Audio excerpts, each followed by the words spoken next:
नमस्कार। अभी हमारे साथ खास बातचीत करने के लिए जन स्वराज पार्टी के जिला उपाध्यक्ष है। पहले तो सर हमारे चैनल में आपका स्वागत है।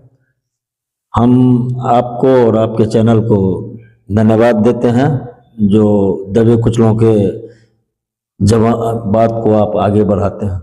देखिए, आगामी बिहार विधानसभा चुनाव है। चुनाव को लेकर अभी जो है सभी पार्टी अपने अपने क्षेत्र में जो है दौरा कर रही है, जनता से मिल रही है। तो उस दरमियान आप भी मिलते हैं जनता से, तो जन स्वराज के प्रति क्या जनता का रुझान है?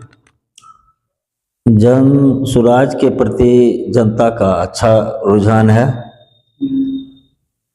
राजद से त्रस्त होकर के राजद के 14-15 साल से त्रस्त होके लोग नीतीश कुमार के से जुड़े और फर्स्ट 5 ईयर नीतीश कुमार का कार्यक्रम अच्छा रहा। वैसे नीतीश कुमार जो है ना, इनका वादा का कोई वैल्यू नहीं है। फर्स्ट 2005 में इनकी सरकार बनी। 2005 में ये वित्त रहित वालों से वादा किए थे कि जब हमारी सरकार बनेगी तो वित्त रहित को पूर्णतः समाप्त कर देंगे। लेकिन ये वित्त रहित वाले के साथ धोखा किए। सरकार तो बनी, वित्त रहित वाले खुल के सरकार का समर्थन किया, सरकार भी बन गई और वित्त रहित का यही वित्त रहित शिक्षा नीति का समाप्ति ये क्या करेंगे? ये जो अनुदान कर दिए। अब अनुदान तो जो मिलता है उसमें ही वोट बैंक का पूरा राजनीति कर लिए। वोट बैंक का राजनीति ऐसे कर लिए कि अब कॉलेज में कोई अच्छी कॉलेज है, कोई ढंग का है, किसी को लैंड भवन प्रयोगशाला सब है, किसी को कुछ नहीं है, सबको ही अनुदान कर दिए जी वित्त रहित वाले आपको वोट देते रहे।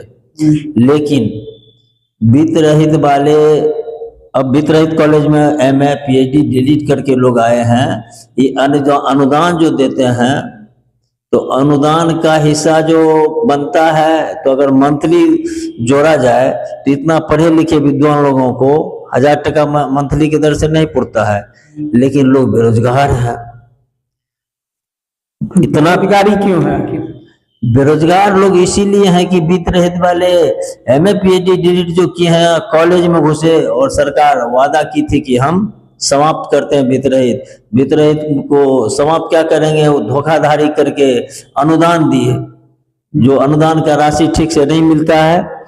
और क्या करेंगे? MA PhD डिलीट करके हल जोतने के लिए जाएंगे, व्यवसाय भी नहीं कर पाएंगे। इसीलिए बेरोजगार हैं। और इनके राज्य में तो नीतीश कुमार के राज्य में तो बेरोजगारी बहुत ज्यादा सता रही है लोग को। खास करके शिक्षा व्यवस्था को लेकर क्या? शिक्षा व्यवस्था देखिए, नीतीश जी के राज्य में स्कूल 5वां क्लास जो था वो तो मिडिल स्कूल 7वां क्लास का स्कूल हो गया। 7वां क्लास जो था वो +2 हो गया। तो ये तो स्कूल अपग्रेडेड हुआ, लेकिन टीचर वही जो 7th क्लास में पढ़ाता था, जो 5th क्लास में पढ़ाता था, वही +2 में पढ़ाता है। तो उस विद्यार्थी का भविष्य क्या होगा? टीचर का हर जगह ही +2 रैंक का टीचर का कुछ बहाली खाना पूर्ति जरूर किए, लेकिन ठीक ढंग से बहाली नहीं किए। टीचर का हर जगह कमी है, भवन है तो स्टूडेंट का कमी है, पढ़ाई नहीं होती है। इनके राज्य में शासन काल जो है ना, बिल्कुल मैंने बौना पड़ा हुआ है। घूसखोरी बहुत ज्यादा बढ़ गया है हर एक विभाग में। आप किसान की समस्या को लीजिएगा तो अब लोग को जो पुराना दाखिल खारिज हुआ ऑफलाइन होता था, ऑफलाइन वाले जब ऑनलाइन में गया तो सभी को लगा जो हमारा खेसरा खाता ठीक है कि नहीं, नाम ठीक है कि नहीं। कर्मचारी बात करने के लिए बगैर पैसा का तैयार नहीं थे। ये तो हम लोग जब हल्ला किए ना तो कर्मचारी को डोर टू डोर भेजने लगे। और इनको तो सबसे ज्यादा है कि वित्त रहित वाले इस बार हालत खराब कर देंगे। सरकार की हालत को वित्त रहित वाले बनाए थे, वित्त रहित वाले बिगाड़ना भी जानते हैं। शिक्षक के दिमाग में, चरित्र में निर्माण और उसको अगर निर्माण किए हैं तो विकास और विनाश कहिए, ऐसे कि विकास और विनाश दोनों है। कहीं ना कहीं ये अभी चुनाव का टाइम है, ऐसे टाइम में माननीय उच्च न्यायालय वित्त रहित वालों के पक्ष में जजमेंट दिया कि उनको पूर्ण वेतन मिलना चाहिए, पेंशन मिलना चाहिए, लेकिन इस चुनाव के माहौल में ये सुप्रीम कोर्ट चले गए। माननीय सुप्रीम कोर्ट भी इनके केस को खारिज कर दिया। अभी अपना मुख्य कानून चलाएंगे कि न्यायालय के बात को मानेंगे।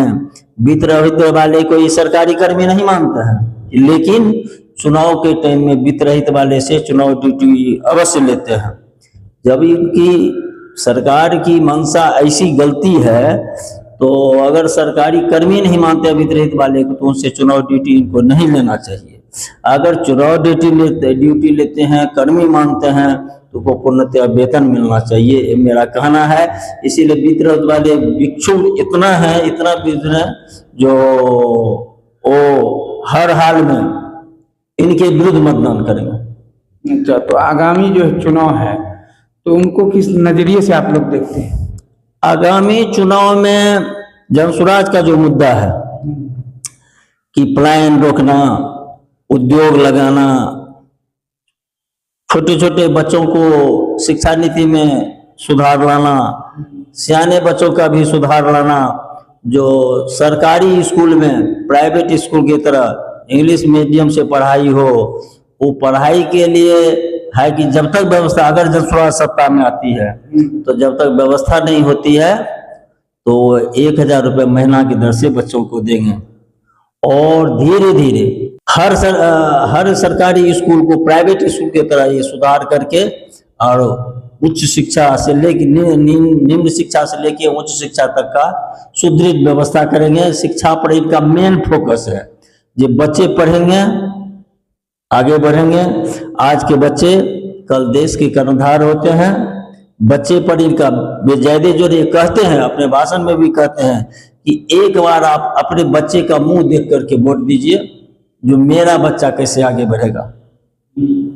तो क्या चुनाव चिन्ह आपकी पार्टी का? स्कूल का बस्ता छाप है मेरे पार्टी का चुनाव चिन्ह। ऐसा चुनाव चिन्ह क्यों लेना पड़ा?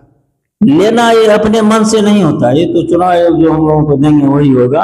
दूसरा बात है, अगर दिए तो जैसा मैंने जिसकी भावना वही हुआ, जो कि हमारी भावना थी कि बच्चा आगे बढ़े, स्कूल का बस्ता हमको मैंने मिला भी, अच्छी बात है, खुशी की बात है, हम लोग खुश हैं इससे। स्वास्थ्य व्यवस्था को लेकर, स्वास्थ्य व्यवस्था के लिए अब सरकार के लिए पूछ रहे हैं। आपके माध्यम से मैं सरकार को भी आगाह करता हूं, आम जनता को।